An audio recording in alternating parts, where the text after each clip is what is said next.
Hey guys, welcome back. This is AnimeDClan here, and this is part 2 of my tier list of the top 30 strongest One Piece characters still alive. In the last video, we went through all 21 of the honorable mentions, and now we're just about to get started into this legendary top 30 list. If you would like to see more videos like this and more, then please hit the subscribe button, like this video and part 1 of it, and hit the notification bell so you're not late. Now, with all that said, let's get right into this tier list.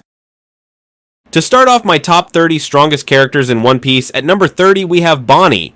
Before any of you start clicking off this video or throwing your monitors, I just want you to remember that as of right now she has the highest authority for command over the new pacifistas and most likely even the S-Bear Seraphim. This is all on top of her broken ability to manipulate the age of things and people at will. She can also give people a near-death experience and knock them out from the shock. Not to mention her distorted future move that allows her to mimic the future of anyone she chooses, even the sun god Nika himself. However, it is way less powerful. At the end of the day, Bonnie does not possess strong haki, and she's technically still a child, so I think the bottom of this list is a good spot. Next, at number 29, we have Karasu, particles that are unburned and remain as small black particles. This devil fruit seems to be Logia-based, since we can regularly see Karasu deconstructing and forming his body from crows.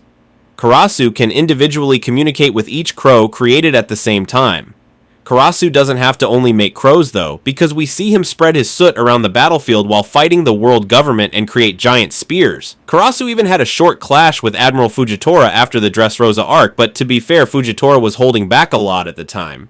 At the end of the day, Karasu has gotten stronger since then, and by this time he should have at least some form of haki since he's been second in command for some time now.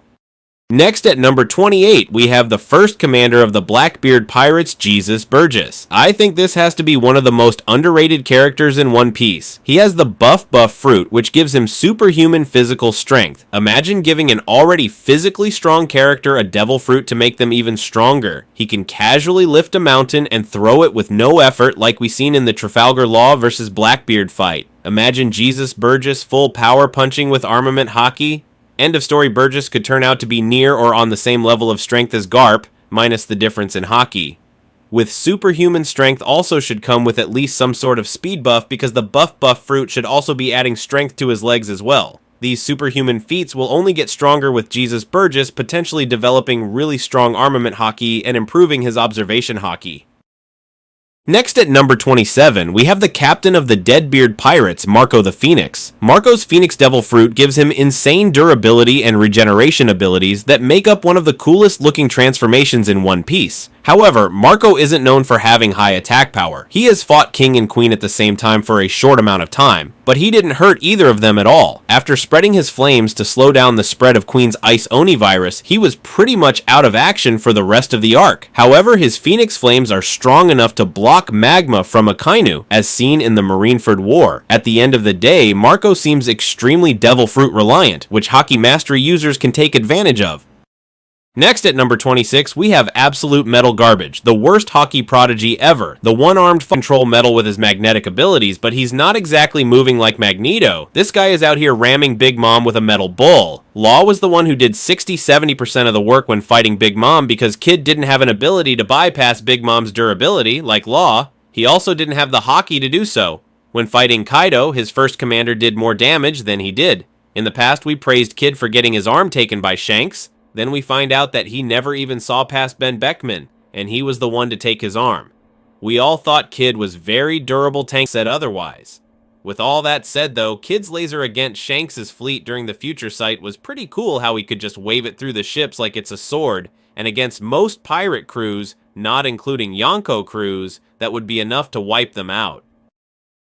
Next, at number 25, we have the X-Fleet Admiral, Sengoku. Sengoku has the mythical Zoan-type Devil Fruit model Buddha. His fruit allows him to transform into a giant golden Buddha and produce shockwaves from his hands that were able to land a hit on Blackbeard's entire crew during Marineford. Sengoku is currently one of the only 2 Marines confirmed to possess all 3 types of haki. We can only assume that Sengoku has gotten weaker like the rest of the old men who were once way stronger in their prime like Garp, Rayleigh, and Whitebeard, but because he still has a lot going for him, top 25 seems like a good spot. Next at number 24, we have Admiral Aramaki Ryokugyu, Green Bull. His devil fruit is a Logia type that allows him to create and manipulate forest powers and transform into a forest human. For some reason, Aramaki is surprisingly not affected by fire-based attacks. All that sounds great, however his showing was trash, but gave some watchers / readers the wrong impression, thinking he's so strong for defeating people who practically just got out of their hospital bed. Aramaki beat King and Queen, however Queen didn't even use his devil fruit, and King didn't use his flame or devil fruit. They had bandages all over them. Then Aramaki fights the samurai of Wano, but he should be able to beat them all even when they're healthy, much less still recovering. Yamato only hit Aramaki with one base form Conqueror's Hakibagwa hit, before Momo said to stay out of the fight so that he can fight Aramaki himself. Yes, Aramaki regenerated after Momo blasted him, but still Momo had enough firepower to destroy Aramaki's body until he had to fully regenerate. These feats should not be seen as good for Aramaki, but instead they should show that he's not built like that. He even told us himself by saying, if Kaido was here, I would not be here. That clearly shows that Kaido is way out of his league and that Aramaki is a punk because Kizaru was willing to fight Kaido and Big Mom together. Then after all this disgrace, we see Luffy, Zoro, Sanji, and Jinbei just casually watching everything happen from a distance. They basically said, hey, we can take him if we want to, but we'll just let Momo get some training. If anything, Yamato is there. That was all I needed to see. However, it gets worse because Shanks extends his Wi-Fi hockey all the way to Aramaki from way outside Wano and stopped him from moving, then added another stream of hockey to make Aramaki turn to base form and run away. On top of all these negatives, we have yet to see any display of hockey from Aramaki, so as of right now, he is seen as a devil fruit reliant admiral. For all of these reasons, Aramaki cannot make it any higher on this list. Next at number 23, we have the ex-warlord and current Amazon Lily Empress, Boa Hancock. Her absolutely broken devil fruit is called the Love fruit, which allows her to turn anyone or anything to stone. She is already considered the most beautiful person in the One Piece world, so she can easily turn you into stone if you find her attractive. If you don't have lust toward Boa Hancock, she can still easily turn you to stone with her long-range slave arrows, pistol kiss, or short-range combat with perfume fume. On top of all this power, she is also confirmed to have all 3 types of haki. In chapter 1059, we see Boa's territory getting raided by both the Navy and Emperor Blackbeard, but Boa had no problem dealing with them all, as she turned many of both forces to stone with ease. However, this was until she got sneak attacked by Blackbeard while attempting to kick Kobe. Blackbeard used Black Vortex to mid-air pull in the Devil Fruit user, Boa, and nullify her abilities. Blackbeard then says that if he lets her go, that she will turn him to stone, and then Rayleigh shows up to help make all forces leave Amazon Lily. The important thing to note here, though, is that if Boa was in a fair one-on-one with Emperor Blackbeard, she could have beaten him, or at least forced him to use whatever secret he used against Shanks way in the past. Honestly, there are valid arguments for Boa to be a little higher on this list, but top 23 is still really good. Next at number 22, we have the ex-warlord and captain of the Heart Pirates, the Surgeon of Death, Trafalgar D. Waterlaw. He uses the Operation Devil Fruit, which allows him to create an invisible space, and anything inside of that space is under his control, which acts as his operating room. In this room, he can cut people and things with ease, and if you don't have strong haki, you will be cut. He can use a move called Shambles, which allows him to teleport and switch places with anyone or anything in that room. He can even switch people's bodies and souls. He has other moves that are really good, but what really takes his abilities to the next level is his awakening. He can throw his operation rooms over a long distance to operate inside the room from wherever he is. This awakening also allows him to do a move that extends his sword through an opponent and shocks them from the inside, bypassing durability and causing a ton of damage. With all these cool feats, however, he still cannot make it much further on this list because after fighting Virgo, almost each fight has been with the help of someone else not in his crew. When Law fought Blackbeard, he had his whole crew with him, and Blackbeard only had about like 4 to 5 crewmates with him at most. Law quickly tried to take out Blackbeard twice before he could touch the island by cutting the horse stronger. That Blackbeard was flying on, and by stabbing Blackbeard with Shock Willie. Van Augur helped Blackbeard the first time, but Blackbeard used the Quake Fruit to save himself from falling to sea the second time, meaning he could have saved himself the first time as well. As soon as Blackbeard touched the island, Law tried to throw rocks at him that was easily blocked by Blackbeard. Then Law tries to cut Blackbeard, and he blocks it with one arm using the Quake Fruit and counters with Black Vortex with his next fruit. The point is, people give Law praise for at least hitting Blackbeard and saying Law got jumped. I will not be giving Law these praises though, because I see through the bullshit. I know Blackbeard was waiting, but Law still had his whole crew with him, and your crew is trained to fight at sea. Law was the one attacking way before Blackbeard could touch the island because he didn't want a fair fight. When Blackbeard landed on the ground, the fight was over in one shot from Blackbeard, just like what happened to Kid when Shanks got to his face. Top 22 is still a really high spot on this list. Next at number 21, we have the right-hand man of the previous Pirate King, Dark King Silver-Haired Rayleigh. Some of you may feel that he deserves to be higher on this list, but I do not. He is very old now, and as a result, he admitted that his strength is not what it used to be anymore. In his old age, he was still able to keep up with and fight Admiral Kizaru back in Sabaody. After the time skip, Rayleigh has even helped Boei Hancock drive Blackbeard and Marines off the island of Amazon Lily. When this conflict happened, we learned that Rayleigh was practically bluffing because he knew he wouldn't defeat Blackbeard in a proper one-on-one. Still, Rayleigh can produce all three types of haki to the highest level, and his sword skills are top tier. Up next, at number 20, is the current strongest sniper in One Piece, Yasop. There's not too much to go off of besides story portrayal and narrative. Other Yonko crews usually only get their Yonko captain mentioned, but for some reason Shanks, Ben, Rue, X, and Yasop have all been highlighted by the Marines when discussing Shanks' crew. This tells me that those four individuals have to all be stronger than every Yonko pirate crew's first commander, except for Zoro, Sanji, and Crocodile. This has only proven more We Shanks tells his fleet that they are famously weak and protected by his crew. There's no feats to go off, but I honestly feel that Yasop could have possibly beaten Kid in an extreme difficulty fight win. I have no doubt that Yasop will have future sight or some extreme form of observation haki on that level. Up next at number 19, we have the ex-warlord and current Cross Guild member, Sir Crocodile. Oda has already expressed to Ford, Sir Crocodile was going to be the founder of Cross Guild along with Mihawk, until Buggy had another fail upward situation, and this time became a Yonko and the leader of Cross Guild. Cross Guild currently only has 2 or 3 characters strong enough worth noting, so that has to elevate the power levels of those said individuals. This means Crocodile is considered to be a first commander, since Mihawk is the true Yonko caliber crew member. However, because there's only 3 fighters worth noting, Crocodile should be elevated to Admiral level. His Sand Logia is very powerful, and during Marineford he was even able to clash with Mihawk. Crocodile has only gotten stronger since then and may even have an unshown awakening. Up next at number 18 we have the Germa Kingdom Prince, Black Leg, Vinsmoke Sanji.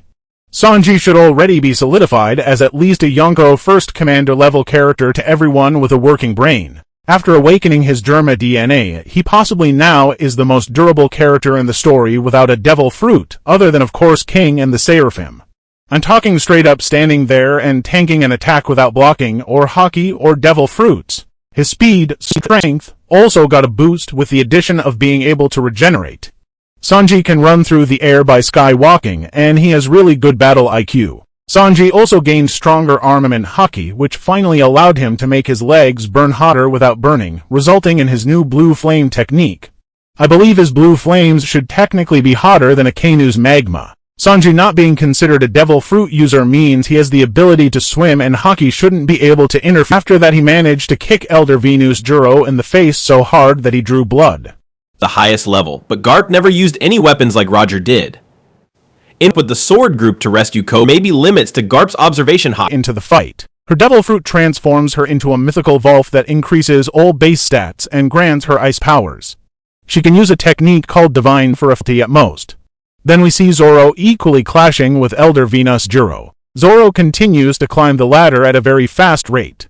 He also has a demon mode called Ashura that allowed him to grow 2 more heads and for more arms, so he can perform 9 sword style. He still has not fully mastered his sword Enma or advanced Conqueror's haki utilization, and he can improve his observation haki as well. Zoro still has ways to go. King of Hell mode, Conqueror's infusion, and 9 sword style should definitely be superior if even by a tiny bit to everyone below him on this list. Up next at number 14 we have the man who is most likely next in line for the Fleet Admiral position, the Light Admiral, Kizaru. Kizaru is a powerhouse and he's fast as fuck. He was a huge problem for the Straughts in the pre-time skip. However, I interpreted his fight against Gear for Snakeman Luffy on Egghead as a stalemate. Others believe he had an upper hand because Luffy went Gear 5, however Luffy stated when fighting Rob Lucci that he always goes all out. The next thing people give Kizaru is him supposedly not using his awakening to fight Luffy, but I will not be giving things that have not even been confirmed to be possible. Luffy also picked up Kizaru, crushed him, and made him cough out blood before eating him. Then in their second interaction he did it again, but this time turned him and Saturn into pizza. Anyway, people also want to say that Kizaru was all up in his feelings and wasn't fighting 100%. That I can get behind. However, Luffy was not fighting to defeat Kizaru, he was fighting to protect his friends. It goes both ways, and so there will be no brownie points here. If that bothers you, then leave, I really don't care. Kizaru still travels at the speed of light, has strong armament and seemingly observation and hockey. He also gets OG Admiral tax. Up next at number 13 we have the Yonko third commander of the red-haired pirates, Lucky Roo. Like I stated earlier about Shanks's top 3 commanders being powerhouses well above standard first commander level, Lucky Roo has to be a beast. I am a firm believer that Luffy has not surpassed Shanks yet, Zoro has not passed Ben Beckman, and Sanji has not surpassed Lucky Roo. There are 0 feats to go off of, so this is just where we scale him based on narrative. He has no devil fruit from what we know, and his choice of weapons so far has been a pistol. I'm expecting him to be a hockey master in at least observation and armament. Up next at number 12 we have a blind monster with a great sense of justice, Admiral Fujitora. Fujitora has one of the most broken devil fruits ever, and that's a fact. His devil fruit allow him to manipulate gravity to the point where he can send down meteors from outer space with ease. We have never seen Fujitora go all out, even when fighting against Sabo and Dressrosa. Fujitora is a blind swordsman with insane observation hockey, and he has shown armament hockey hardening. In SBS 109, Oda confirmed that Fujitora is in possession of one of the 12 supreme grade blades. Up next at number 11 we have the vice captain of the Revolutionary Army, Flame Emperor Sabo. What some people fail to remember is that Sabo was named a vice captain prior to obtaining Ace's Flame Logia fruit. He only used an iron pipe and hockey, therefore his hockey has to be really strong, especially now since he's gotten much stronger since then. He was raised and trained by Luffy's father, Monkey D. Dragon, which allowed him to learn techniques like his Dragon Claw move that he infuses with armament hockey. Since consuming the flame fruit and sparring with Admiral Fujitora in Dressrosa, Sabo has obtained the name of Flame Emperor. Sabo has managed to infiltrate the Holy Land of Marijua, see the 5 elders and Aimu face to face, launch an attack that he felt would take them all out, even though it was to no avail because they can regenerate and escape with only a wound. This is not a feat most characters on this list can achieve. Okay, now we finally made it to the top 10 characters on this list. At number 10 I'm going with the second weakest Yonko ever in One Piece, Charlotte Lin Lin, aka Big Mom. Big Mom has all 3 types of hockey, and she is specifically proficient in Conquerors and Armament. She displayed Armament coding, and her base Conqueror's hockey outburst yell in Whole Cake Island was able to nullify one of her commander's Devil Fruit in Deifuku. This happened on episode 835 for reference. Big Mom has an absolutely positively no qualms about it broken as fuck devil fruit. Her soul fruit allows her to take some of your lifespan away if you fear her, and she can place her own soul into non-living things. She is basically a giant natural disaster, and the more I talk about her, the more I want to move her up. Fighting her means you gotta fight all her homies that could be hers hockey coding like Luffy, Shanks, and Kaido. Up next at number 9 we have the 10th commander of the Blackbeard Pirates and the second strongest admiral, Kuzan. He is one of the OG 3 admirals, and his devil fruit is possibly the coolest looking on this list. His ice powers allow him to flash freeze people and things at a very fast speed. His ice powers are very strong, and he has complete mastery of it to the point where most people suspect him of having an awakening. We've seen how he effortlessly froze Dofi and stopped him from killing Smoker. He also froze an entire ocean in the pre-time skip. He fought a Kainu for 10 days and lost, and during both Marineford and Hachinosu he was able to freeze really strong opponents before they later broke out. Whitebeard at Marineford and Garp at Hachinosu.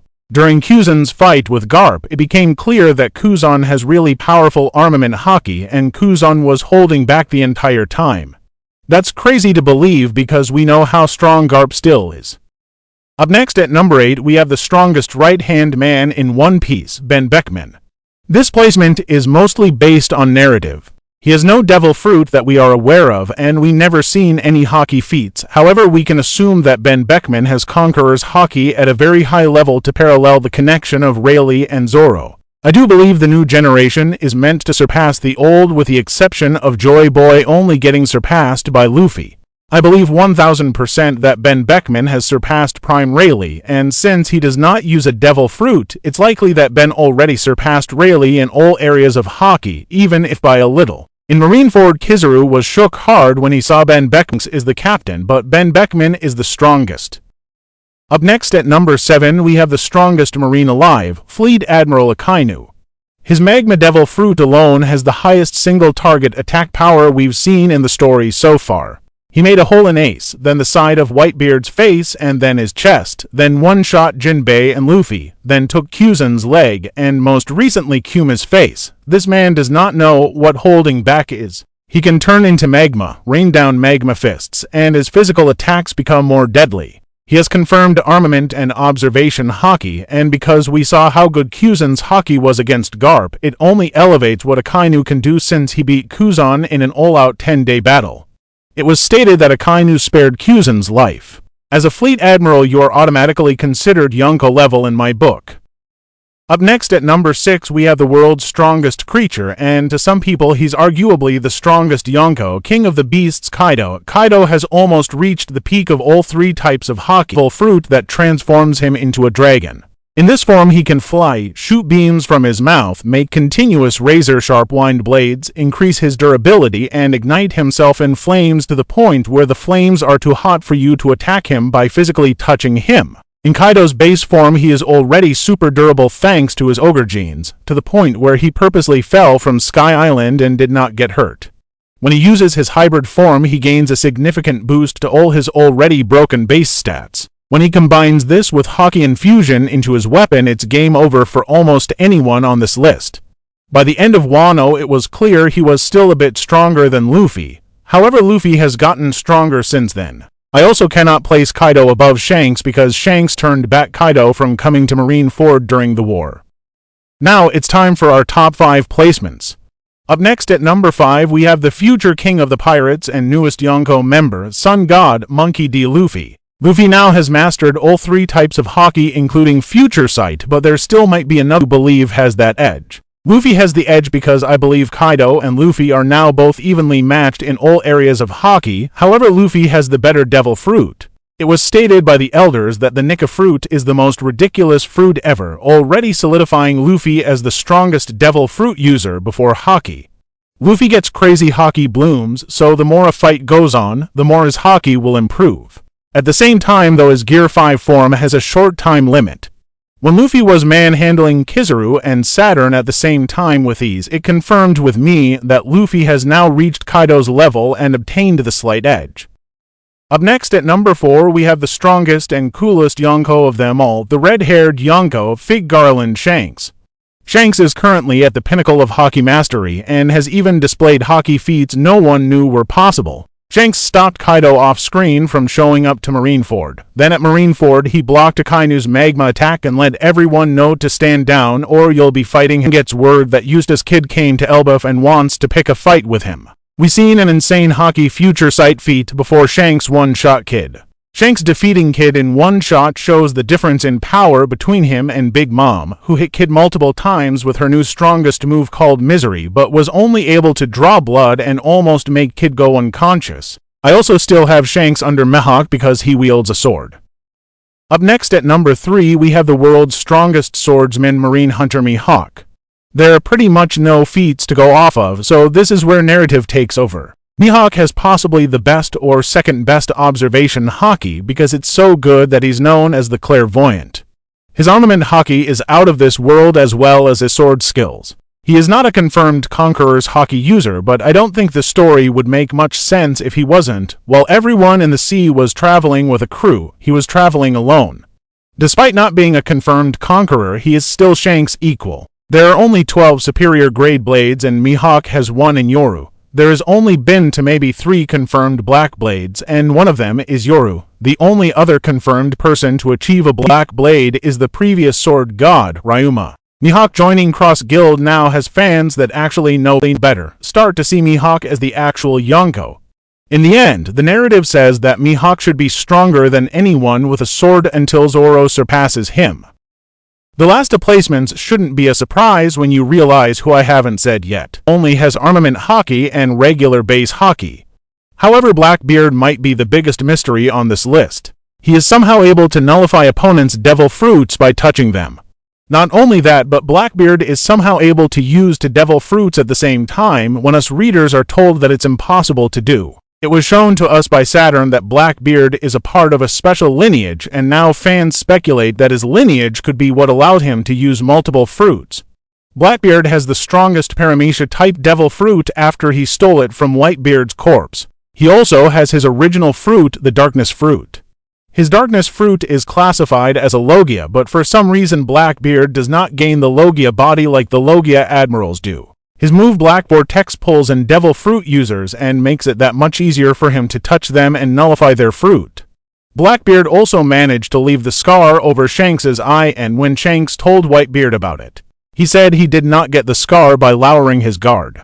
This makes fans like me speculate that he has either another devil fruit kept in secret, his lineage is a really powerful one, or his Darkness Devil Fruit might actually be some evil Cerberus mythical Zoan. Blackbeard never sleeps, has 3 guns, 3 skulls on his Jolly Roger, used claw with 3 blades on it, and so because we see the pattern of Blackbeard and the number 3 and because he does not sleep, fans now suspect he could have 3 devil fruits or 3 personalities. I believe Blackbeard will be the final villain and will soon defeat Shanks. With the final placement on this list, the number 1 spot goes to the leader of the Revolutionary Army and the most dangerous man alive, Monkey D. Dragon. There are 0 feats for this other than him being the king of Looking East. Dragon being labeled the most dangerous man alive and the direct enemies of the world government has pushed many fans to believe Dragon is at least a top 5 character. Since Sabo learned everything he knows from Dragon, it's only natural to assume he's way better at the things he taught Sabo. I believe Dragon to be another character to have to be at the pinnacle of hockey for all 3 types. I believe it's very unlikely that he opposes the government with Zoro-level hockey and a devil fruit. It's likely that Dragon either has a Wind Logia Devil Fruit, a Wind Dragon Mythical Zoan, or just straight hockey and hand-to-hand combat to parallel Garp's fighting style. I believe Dragon can only lose to 3 people by the end of the story, and that would be Luffy, Aimu, and Blackbeard. That does not mean he cannot be beaten with numbers stacked against him, however. I find it hard to see anyone on this list beating Dragon, even without seeing a single feat from him. The narrative is all we need right now as proof. Alright, that is a wrap, folks. Let me know what you think about this list and the part 1 video with the honorable mentions. Leave your thoughts in the comment section. Drop a like, subscribe if you haven't already, share this video with your friends or anyone that you want to brag to because someone else agrees with your thinking, and I hope you all have a great rest of your day. This is AnimeDClan.